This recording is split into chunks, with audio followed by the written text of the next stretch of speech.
તો રાજ્યમાં 24 કલાકમાં 50 તાલુકામાં વરસાદ. ડાંગના આહવામાં 4.5 ઇંચ વરસાદ થયો. મહુવા પલાસણામાં 3 ઇંચ વરસાદ. સુબીર, ધરમપુર અને કપરાડામાં 2 ઇંચથી વધુ વરસાદ થયો.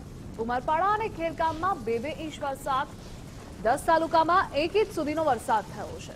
અન્ય તાલુકામાં અડધા ઇંચથી સામાન્ય વરસાદ.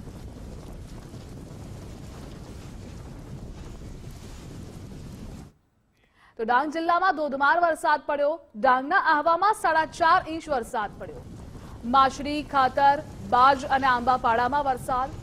વરસાદના કારણે કોઝવે પર પાણી વહેતા થયા છે. કોઝવે પરથી પસાર ન થવા તંત્રની લોકોને અપીલ છે.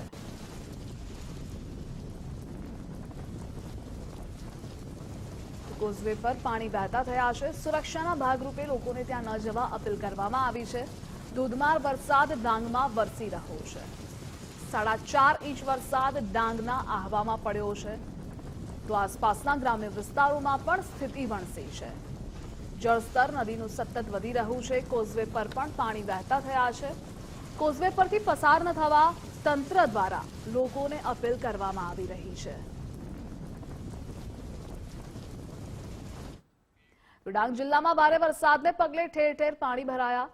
માછલી ખાતર ગામ નજીક પૂર્ણા નદીએ તબાહી મચાવી છે. નદીના કાંઠે દુકાનો તેમજ ઘરોમાં પૂર્ણા નદીના પાણી ભરાયા. માછલી ખાતર ગામ નજીક પાર્ક કરેલ ટ્રક પણ પાણીમાં. તો દ્રશ્યોમાં આપ જોઈ રહ્યા છો કેટલી હદે તબાહી પાણીના પ્રવાહના કારણે મચેલી છે. માછલી ખાતર ગામ નજીક ટ્રક પણ પાણીમાં તણાઈ રહ્યો છે.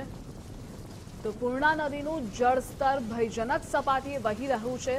ધસમસતો પ્રવાહ જેના કારણે આસપાસના વિસ્તારોમાં એલર્ટ છે. તો અનેક ટ્રકો પણ પાણીમાં તણાય છે. ઠેર ઠેર પાણી ભરાયેલા છે ડાંગમાં ભારે વરસાદના કારણે.